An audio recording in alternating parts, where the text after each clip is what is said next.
Kita akan menerima KKI ada 2 jenis. Yang pertama adalah single degree dan yang kedua adalah joint degree. Aku tuh sadar kalau sebenarnya kriminologi itu multidisiplin banget. Kita sini juga belajar hukum, juga belajar tentang sosiologi, juga belajar psikologi. Kita menambahkan 2 mata kuliah baru. Yang pertama adalah fraud.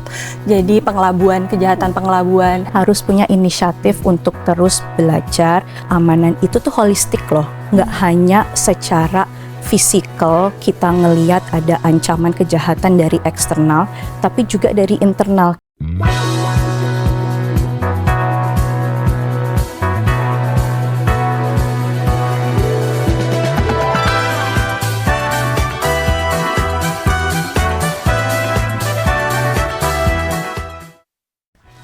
Apa kabar teman-teman calon mahasiswa? Bertemu lagi di Jelajah Prodi Universitas Indonesia, sebuah program yang akan membantu kamu untuk mengenal berbagai jurusan yang ada di UI nih. Kali ini kita akan berkenalan dengan sebuah program studi, yaitu adalah Kriminologi UI. Bersama saya Nedi Laksmita sudah hadir di studio, yaitu ada Dr. Anggi Aulina Harahap sebagai Ketua Prodi Sarjana Kriminologi UI. Selamat datang, Mbak. Terima kasih. Ya, terima kasih.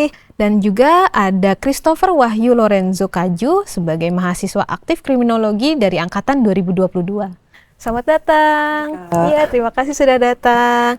Dan juga dari kalangan alumni sudah datang, yaitu Apsari Tatia Pradipta yang saat ini bekerja sebagai Direktur Hill and Associates. Selamat datang, Mbak Dipta. Selamat pagi. Terima kasih. Nah, sekarang kita mulai saja ke pertanyaan pertama, yaitu kepada Mbak Anggi nih, Mbak. Jadi banyak anak-anak SMA dan sepertinya khalayak umum juga nih, Mbak, kalau misalnya belajar kriminologi mungkin taunya dari film-film atau seri-series ya yang bertema kriminal, detektif gitu yang mereka nonton yang biasa di TV atau di kabel atau di juga di OTT ya. Tapi sebenarnya apa sih, Mbak, yang dipelajari di prodi kriminologi ini, Mbak? Iya, jadi prodi kriminologi, terutama sarjana ya, kita mempelajari kejahatan, itu udah pasti. Nah, kejahatan itu kita lihat sebagai suatu masalah sosial. Nah, di dalamnya yang kita lihat itu ada berbagai aspek. Pertama, misalkan kita melihat dari kejahatan itu sendiri. Jadi kita mempelajari tentang etiologi kejahatan, apa sih penyebab kejahatan bisa terjadi. Kemudian juga tipologi kejahatan ya kita bilangnya, yaitu bentuk-bentuk dari kejahatan. Nah, yang kedua itu kita mempelajari tentang pelaku kejahatannya nih, gitu. Ini mungkin yang sering dilihat di serial ya, gitu, tentang pelaku kejahatan. Nah, kita mempelajari tentang alasan dan motivasi seseorang melakukan kejahatan. Nah, yang ketiga kita melihat dari sisi korban. Nah, yaitu apa saja sih misalkan faktor risiko atau faktor kerentanan seseorang itu bisa menjadi korban kejahatan. Nah, yang paling terakhir, yang tidak kalah penting, itu adalah kriminologi juga mempelajari tentang reaksi sosial terkait kejahatan. Artinya, upaya-upaya pengendalian apa nih yang bisa kita lakukan untuk dapat mengendalikan atau mencegah kejahatan supaya terjadi. Nah, dalam hal ini tentu ada banyak peran ya yang kita diskusikan. Misalkan tentang apa sih peran polisi, bagaimana peran komunitas untuk menjaga dan mengendalikan kejahatan, gitu ya. Dan juga peran media, misalkan salah satunya sekarang juga kita bahas tuh bagaimana cara media juga ikut berperan gitu dalam upaya untuk mengendalikan kejahatan. Jadi keempat objek studi kita bilangnya ya di dalam kriminologi itu kita turunkan tuh dalam struktur kurikulum dan juga tentu dalam mata kuliah yang ada di prodi kriminologi. Nah, kalau secara sekuensial itu di semester awal biasanya mahasiswa tuh kita mahasiswa mempelajari tentang pengantar, udah pasti ya pengantar kriminologi, tapi juga tentang teori-teori kriminologi, teori kriminologi modern, postmodern, atau teori sosial dasar ya, itu juga kita pelajari di semester-semester awal. Nah, selanjutnya mahasiswa juga akan mempelajari tentang metode penelitian. Jadi bagaimana sih cara kita mengambil data, mengolah data, menganalisis data. Itu kita bagi menjadi penelitian kuantitatif dan kualitatif. Nah, selanjutnya di level-level atas gitu ya, itu sudah banyak mata kuliah pilihan nih. Nah, ini biasanya seru-seru mata kuliah pilihannya dan mahasiswa tuh kadang bingung milihnya ya karena semuanya menarik gitu. Yaitu studi-studi khusus ya. Misalkan ada kejahatan kerah putih, kejahatan transnasional, kejahatan cyber gitu ya. Mungkin sekarang yang relate banget nih sama zaman kita yang serba teknologi ini. Tapi juga ada terorisme misalnya gitu, dan banyak lagi mata kuliah pilihan yang ada dalam mata kuliah di prodi kriminologi. Kalau kayak gitu Mbak, apa sih Mbak uniknya Ya. program studi kriminologi UI dibanding sama universitas lain? Oke, jadi yang pertama kriminologi UI tentu pionir ya gitu. Kita yang pertama nih ada di Indonesia untuk prodi kriminologi sarjana. Memang sekarang sudah banyak ya di beberapa universitas, tapi mungkin kekhasan dari prodi kriminologi UI itu yang pertama adalah dari awal kita memang heavy di teori. Jadi kita bisa bilang kita kriminologi teoritis gitu ya. Artinya landasan teori itu harus dikuasai banget gitu oleh mahasiswa kami. Namun memang kita juga mengikuti perkembangan keilmuan ya gitu. Artinya selain kriminologi teoritis, kita saat ini juga mencoba mengembangkan banyak studi khusus lainnya, Mbak. Terutama misalkan yang sedang kami coba untuk bentuk adalah prodi pencegahan kejahatan gitu. Karena pencegahan kejahatan ini dia juga dekat dan dapat diaplikasikan secara langsung tuh dalam kehidupan masyarakat gitu ya untuk mencegah mencegah kejahatan.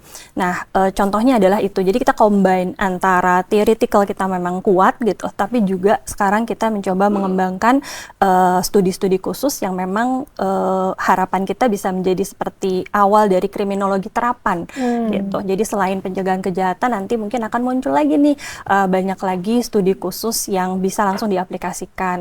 Salah satunya mungkin adalah kita punya 2 mata kuliah baru nih Mbak di semester depan ini. Jadi di kurikulum 2025 kita menambahkan 2 mata kuliah baru. Yang pertama adalah fraud. Jadi kejahatan pengelabuan. Harapan kita nanti siswa kita tuh bisa jadi fraud analyst gitu ya di banyak perusahaan. Kemudian yang kedua adalah kejahatan perkotaan gitu. Karena kita tahu dinamika perkotaan kan selalu menghasilkan kejahatan yang juga kompleks ya gitu. Nah, itu jadi 2 mata kuliah pilihan baru yang akan kita berikan pada mahasiswa yang akan intake di 2025-26 ke depan. Nah, sekarang saya mau tanya ke Enzo. Kira-kira apakah salah satu dari yang dijelaskan sama Mbak Anggi itu menjadi alasan kamu untuk masuk ke kriminologi UI? Jujur, iya banget, benar banget. Jadi mungkin kalau aku trace back dikit ya, kenapa aku masuk kriminologi dulu. Jadi sebenarnya itu almarhum papaku itu dia di BIN ya. Dia sebagai analis di BIN. Nah, terus dulu itu sebenarnya aku kepikiran banget nih untuk belajar, kayak aku tertarik banget sama kriminologi karena emang itu kan juga fokus ke arah, karena dulu ada mata kuliah ini ya Mbak ya, intelijen ya Mbak ya. Nah itu terus, dan papaku tuh bilang kalau banyak teman-teman kantornya dia dulu tuh ya orang-orang kriminologi juga gitu. Nah, terus dari situ aku kepikiran tuh. Nah, cuman waktu itu sebenarnya beliau sedikit keberatan tuh ke krim karena dia mikirnya pasti akan ketemu banyak kriminal, akan benar-benar berhubungan sama penjara gitu. Cuman semakin kesini akhirnya kan terus dia minta aku ke psikologi. Nah, tapi setelah aku pertimbangkan, aku tuh sadar kalau sebenarnya kriminologi itu multidisiplin banget. Benar-benar multidisciplinary science, dan jujur aku tuh benar-benar suka, kayak kita sini juga belajar hukum, juga belajar tentang sosiologi, juga belajar psikologi, dan bahkan juga few parts of forensics as well. Dan makanya kayak di situ tuh aku ngerasa kayak, wah, aku pengen banget nih ngambil jurusan ini nih. Dan itu makanya aku ngambil kriminologi. Terus mungkin add up dikit dari yang Mbak Anggi bilang ya terkait sama konteks fraud itu, jujur emang aku sepakat banget sih kalau emang itu konteksnya relevan banget. Karena kalau aku bisa bilang emang kriminologi di yang sekarang itu kan emang fokusnya banyak banget ke theoretical dan understanding gitu ya. Dan kita juga ada beberapa matkul terapan sih, kayak strategi pencegahan kejahatan sama manajemen security. Dan quite frankly 2 mata kuliah itu tuh emang kepake banget di konteks aku magang sekarang gitu. Karena aku kan sekarang magang di anti pencucian uang juga gitu ya. Jadi kayak emang masih relevan juga gitu. Jadi I feel like kayak itu emang ini sih, kayak that's the beauty of criminology I guess gitu. Oke. Nah, kalau kayak gitu kamu pas waktu kamu masuk ke kriminologi ada nggak sih persiapan-persiapan khusus? Atau mungkin selain tes-tes kamu jadi belajar lebih banyak nonton series mungkin, atau kayak gimana? Sebenarnya gini sih, kayak aku belajar, of course aku dulu juga ikut intern gitu ya. Ini bukan promosi intern ya, tapi maksudnya emang aku ikut intern dan kerasa kebantu banget di intern. Dan itu mereka banyak banget tesnya untuk persiapan SBMPTN and such. Terlebih aku itu kan anak SMK ya Kak ya. Udah dari SMK musik yang itu jauh banget sama keilmuan sosial ataupun yang berhubungan sama ini. Nah terus, tapi at the same time kayak kalau ngomongin serial, aku tuh nonton juga serial Hannibal. Si Hannibal yang 2013, aku nonton seriesnya tuh buat kayak motivasi aku biar kayak, oh aku pengen banget nih masuk ke kriminologi nih, soalnya itu cerita tentang kriminolog dan itu mereka juga fokus untuk menangani kejahatan gitu kan. Ngebantu nggak tuh nonton Hannibal? Jujur ngebantu memotivasi. Memotivasi, gitu. oke. Kayak ngebayangin, wah seru banget nih gitu. Iya. Oke, jadi lumayan lah ya untuk bisa kayak terus belajar, mendalami sampai kamu akhirnya punya bidang studi khusus nih yang kamu jalani ya. Boleh diceritain bidang studi khusus kamu sekarang apa? Oke, jadi di kriminologi itu kan sebenarnya tadi aku bilang ya multidisipliner gitu, dan sebenarnya banyak aspeknya juga. Tapi di sini itu yang benar-benar aku dalamin tuh namanya bidang kejahatan transnasional. Jadi basically kejahatan transnasional itu kan ya kejahatan yang terjadi antara lintas negara gitu. Dan in a way itu tuh benar-benar ke arah apa ya? Aku bisa bilang kayak it's kind of a mix between criminology and international relations in a way. Karena emang di situ belajarnya tuh apa? Jadi mata kuliah itu ada kejahatan transnasional dan globalisasi. Terus turunannya ada mata kuliah perdagangan manusia, perdagangan narkotika, kejahatan siber. Terus ada mata kuliah relevan juga kayak terorisme dan juga organisasi kejahatan. Dan itu semua, aku ngambil semua mata kuliah itu emang tujuannya biar kayak itu komplement dan build portofolio aku di transnational crime tadi itu. Dan di situ juga kayak nggak cuma ngebahas tentang crime-nya dan ngebahas juga terkait dengan misalnya kayak bentuk-bentuk crime lintas negara itu kan banyak ya. Ada juga trafficking, ada juga pirates bajak laut dan juga illegal fishing and such gitu. But kita juga belajar terkait dengan policy regulations atau kayak policy atau regulations atau kayak framework internasional dalam nanganin kejahatan transnasional gitu. Nah, sekarang kita akan ngomongin tentang dunia terapan nih di dunia praktisi, yaitu kita mau ngobrol ke Mbak Dip kan nih Mbak. Sekarang sudah jadi praktisi, udah keren banget nih jadi director nih. Boleh dijelaskan Mbak, boleh diceritain juga sekarang sibuknya tuh bagaimana sehari-hari dan perjalanan karirnya juga sedikit-sedikit Mbak. Oke, mungkin aku mau nambahin dari Enzo. Sebenarnya aku hampir sama sih, terinspirasi bukan dari Hannibal tapi Silence of the Lamb. Clarice, ya. Pas ngelihat Jodie Foster jadi seorang kriminolog kayaknya wow, menarik banget. Dan sekarang aku tuh menggeluti industri keamanan dan manajemen resiko. Nah, awalnya tuh aku pas lulus aku di industri riset sama pemerintah, tapi kayaknya kurang cocok. Dan akhirnya aku coba mencari area lain yang bisa mengaplikasikan ilmu kriminologiku. Nah, baru tahu ternyata ada konsultasi. Jadi konsultan yang memang bergerak di manajemen resiko dan keamanan. Nah, dari situ tuh aku baru ngeliat, oh ternyata fraud itu bagian dari kejahatan pastinya dan menarik banget, dan kita bisa aplikasi investigasi, terus juga framework keamanan, desain keamanan kayak gimana. Nah, dari situ aku terus belajar tentang fraud, tentang risk assessment, security, design, planning, dan akhirnya aku masuk ke ranah security juga. Nah, dari situ terus berkembang, lihat, oh oke, ternyata sistem pencegahan kejahatan dulu pas belajar di kriminologi itu sangat berguna ya. Ada teori crime prevention through environmental design, CPETD. Itu sangat aplikatif banget di pekerjaan. Dan setelah aku masuk ke ranah keamanan tersebut, akhirnya aku balik lagi ke konsultasi ke Hill & Associates sekarang ini, yang benar-benar ngelihat oke, keamanan itu tuh holistik loh, nggak hanya secara fisikal kita ngelihat ada ancaman kejahatan dari eksternal, tapi juga dari internal kita bagaimana bisa mengidentifikasi kejahatan dari orang-orang kita sendiri di dalam organisasi. Apakah mereka punya tendensi untuk menipu, untuk mencuri, ya kan? Karena itu berhubungan ya tadi dengan kejahatan dan bagaimana kita bisa identifikasi dan mencegah itu. Oke, baik. Nah, sekarang kita akan kembali ke pertanyaan berikutnya, yaitu saya mau bertanya ke Mbak Anggi nih Mbak. Jadi kita sudah ngobrol-ngobrol sama Enzo nih, belajar macam-macam. Terus pas praktisinya itu juga Mbak Dipta sudah bisa ngapa-ngapain. Nah, untuk calon-calon mahasiswa nih Mbak, kemampuan apa sih atau kesiapan apa yang sebaiknya dikembangkan bagi para calon mahasiswa nih, anak-anak SMA? Oke, jadi ada beberapa kemampuannya yang kita harapkan tuh bisa dimiliki oleh para calon mahasiswa yang masuk ke prodi kita. Yang pertama adalah kemampuan sosiologi. Kenapa? Karena kriminologi UI itu memang membahas kejahatan berbasiskan sosiologi gitu ya, yang sosiologis gitu. Sehingga kemampuan sosiologi rasanya juga dapat membantu mahasiswa pada saat nanti masuk ke perkuliahan untuk langsung ikut tuh dalam diskusi-diskusi di kelas. Kemudian mungkin antropologi ya, itu juga bisa membantu mereka dalam diskusi di kelas. Tapi juga rasanya yang tidak kalah penting adalah kemampuan bahasa Inggris. Kenapa? Karena memang bahan bacaan wajib kita untuk mahasiswa itu mostly dalam bahasa Inggris tuh gitu. Dan selain itu kita juga prodi sarjana tuh sering sekali mengadakan aktivitas gitu ya, yang mana kita tuh mengundang misalkan kepolisian dari luar negeri gitu ya, atau mungkin dosen dari universitas luar gitu, yang mana kita harapkan tuh pada saat kegiatan itu berlangsung mahasiswa bisa diskusi ya gitu dengan narasumber. Nah itu kan berarti menggunakan bahasa Inggris. Jadi memang saya rasa kemampuan bahasa Inggris tuh harus bisa dikuasai ya gitu oleh para calon mahasiswa. Dan kita nggak lepas dari angka ya gitu teman-teman. Jadi bukan berarti masuk KRIM oh nggak ada angka nih, ada gitu ya, tetap ada. Jadi betul. Matematika dasar gitu juga perlu gitu, karena kita ada metode penelitian kuantitatif yang mana pasti akan menggunakan variabel-variabel mengukur kausalitas, sebab akibat gitu ya, melakukan survei korban misalnya.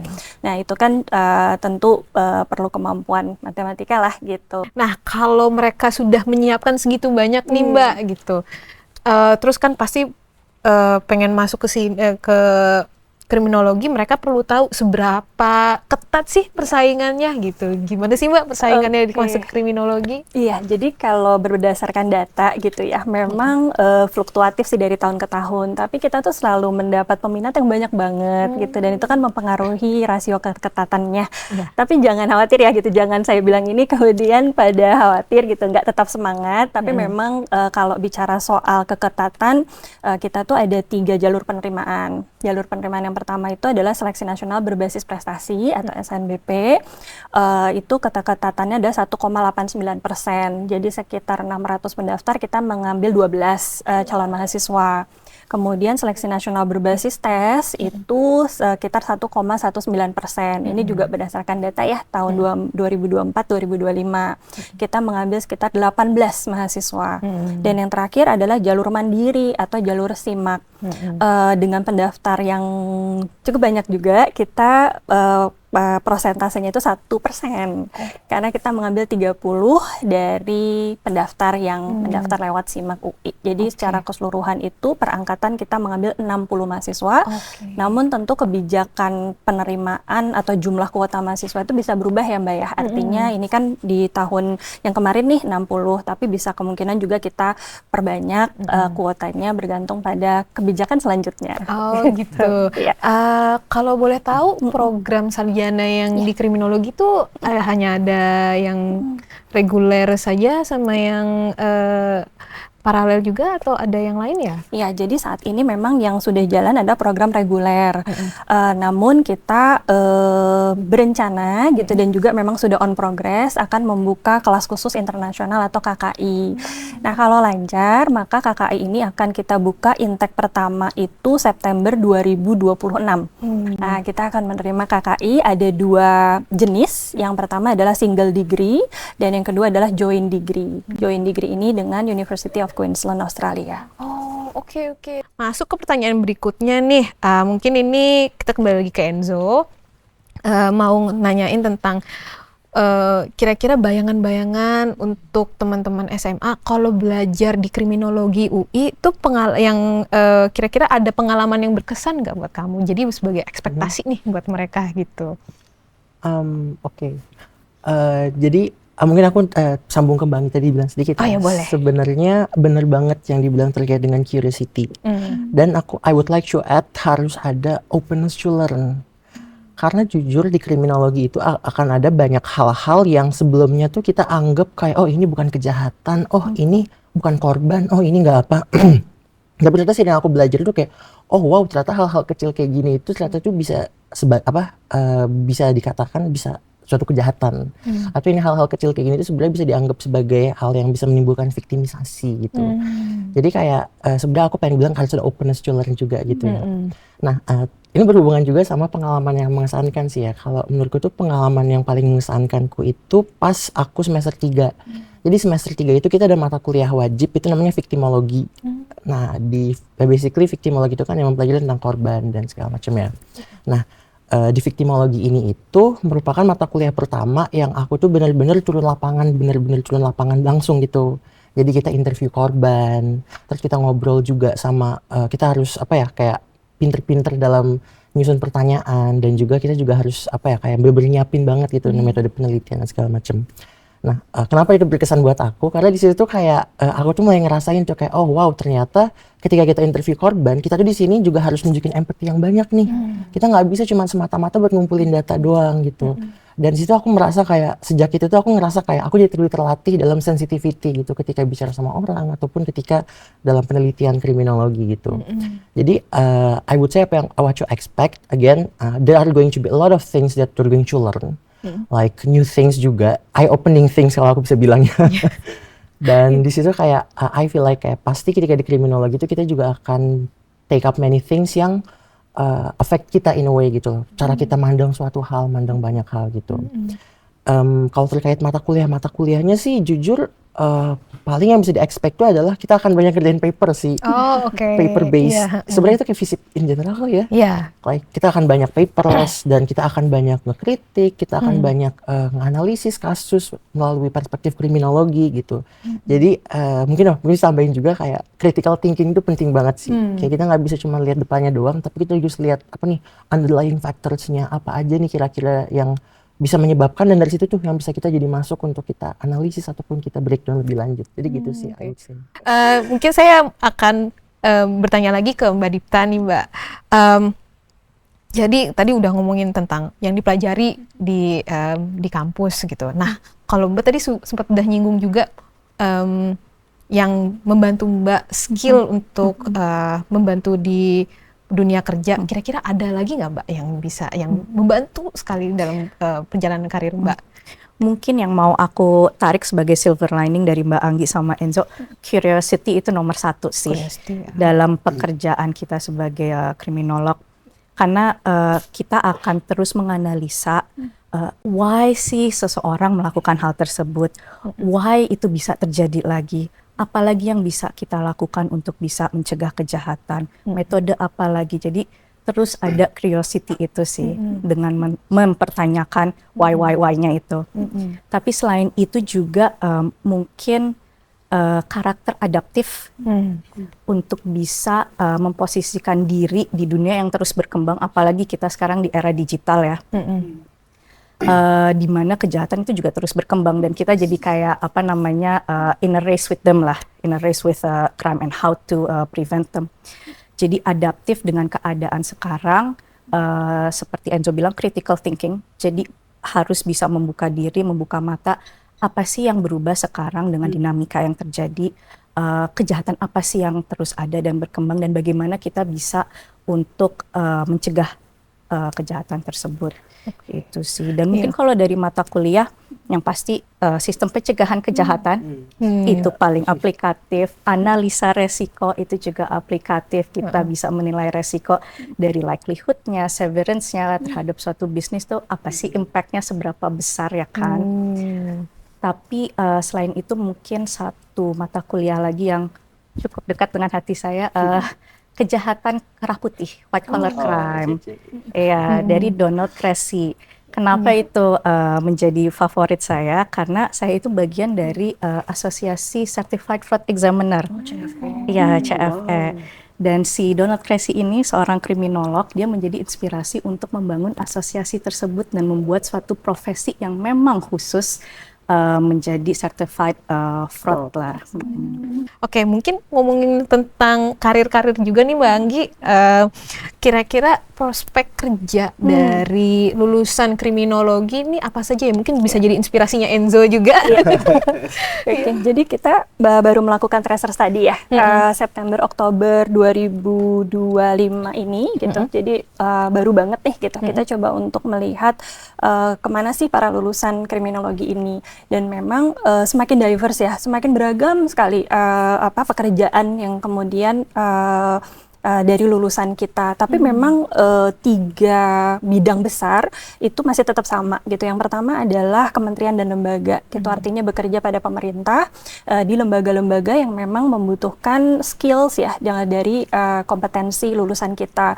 Seperti misalkan Badan Nasional Penanggulangan Terorisme, Badan Narkotika Nasional atau BNN, TNI Polri kita juga ada ya gitu, imigrasi dan permasyarakatan. Ini adalah KL yang paling banyak mahasiswa lulusan kita. Tapi juga yang menarik nih Mbak, di tahun 2018 dan 2019 itu BPOM meminta 35 lulusan per tahun gitu, karena mereka membuka divisi baru yang mana di divisi ini sangat dibutuhkan kompetensi yang dimiliki oleh mahasiswa kita, seperti kemampuan analisis yang dalam, kemampuan membaca dan mengidentifikasi tren kejahatan, kemudian membuat strategi pengendalian gitu. Nah, jadi kita pernah diminta tuh oleh mereka dalam setiap tahun ada 35 mahasiswa, dan kami harapkan juga dengan berkembangnya divisi-divisi baru di KL itu juga bisa merekrut ya gitu banyak dari lulusan kami.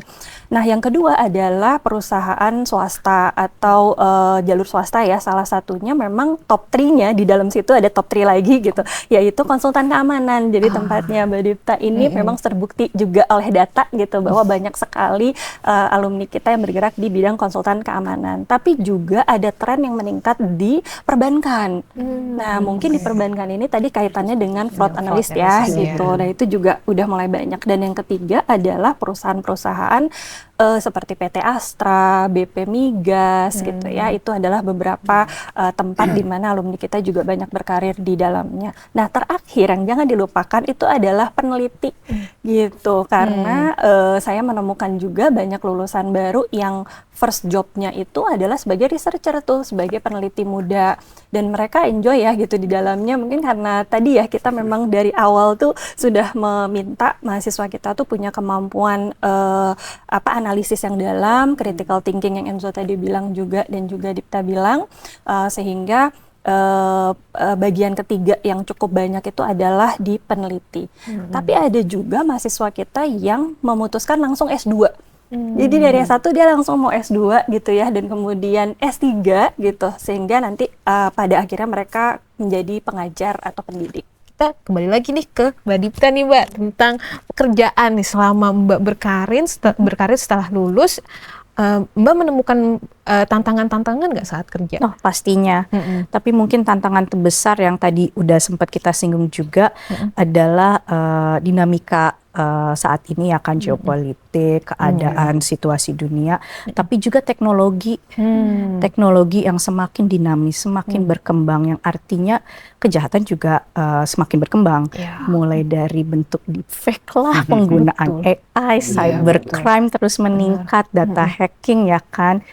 Jadi itu menjadi salah satu tantangan terbesar kita sih di industri keamanan, bagaimana kita bisa terus belajar, terus curious dan adaptif dengan dinamika dunia.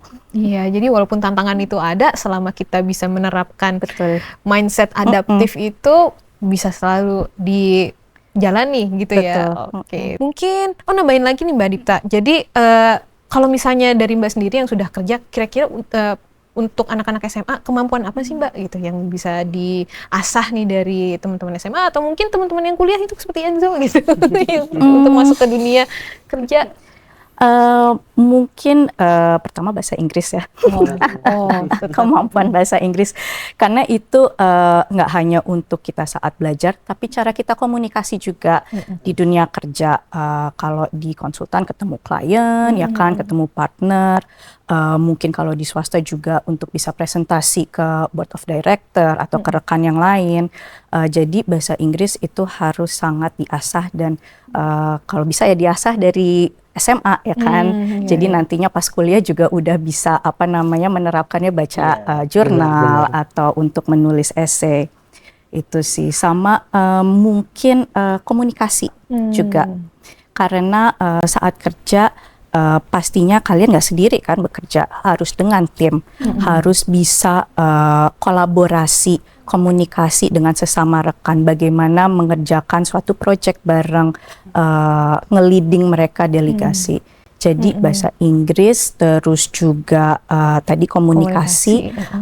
Dan mungkin yang terakhir tetap sih harus bisa adaptif, artinya harus punya inisiatif untuk terus belajar, up to date dengan keadaan sekarang, baik itu dari social media ya kan, untuk ngefollow thread-thread media, berita, ataupun juga up to date dengan jurnal, jadi terus belajar juga sih.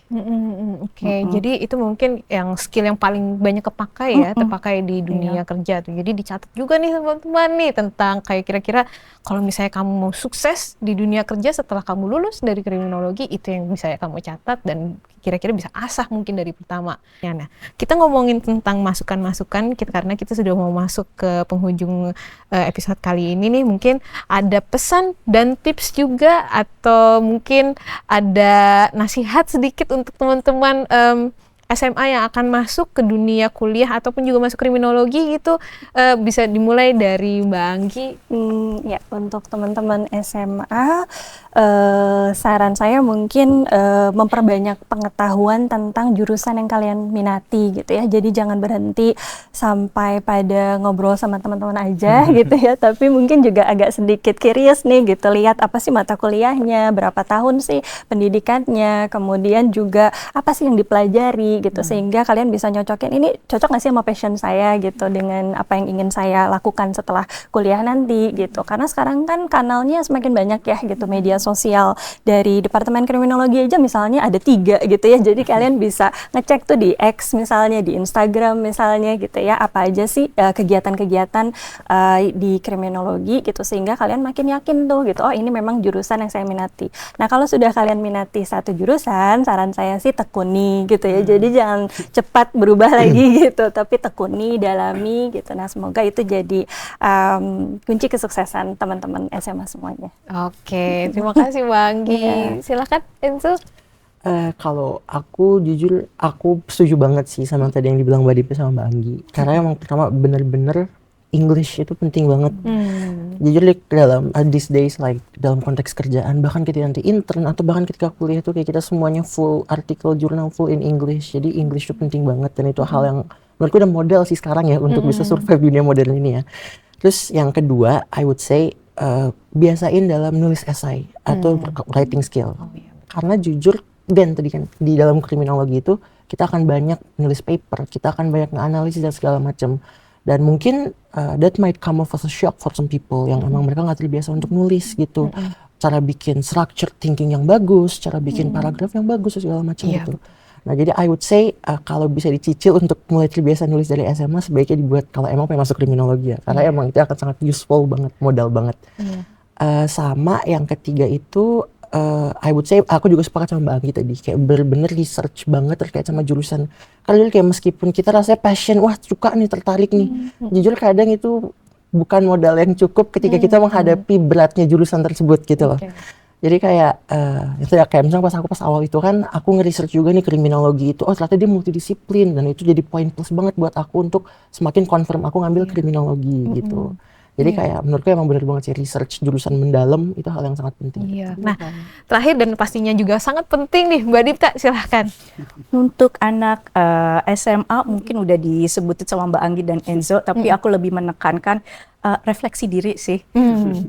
Untuk bisa menemukan tadi spark atau inspirasi yang membuahkan suatu curiosity. Kayak mungkin tadi aku ambil contoh Enzo dan aku ya kan nonton Hannibal, nonton Silence of the Lambs yang jadi akhirnya nge-spark, wah ini kayaknya seru nih ya kan. Terus kita tekuni, oh kriminologi itu belajarnya multidisciplinary ya kan, belajar antropologi, belajar sosiologi ya kan, dan akhirnya ya kita bisa masuk ke situ, kita jalanin dan bisa memberikan manfaat juga ke society sih. Terima kasih Mbak Dipta atas jawabannya. Baik, nah kita sudah masuk ke penghujung acara. Terima kasih kepada Dr. Anggi Aulina Harahap sebagai Ketua Prodi Sarjana Kriminologi UI. Terima kasih Mbak sudah datang. Dan juga terima kasih kepada Christopher Wahyu Lorenzo Kaju sebagai mahasiswa aktif kriminologi dari angkatan 2022. Terima kasih sudah datang, terima kasih. Dan juga dari kalangan alumni, terima kasih kepada Apsari Tatya Pradipta sebagai Direktur Hill and Associates. Terima kasih sudah datang Mbak dan berbagi. Terima kasih sudah menonton acara ini. Kita bertemu lagi di episode berikutnya.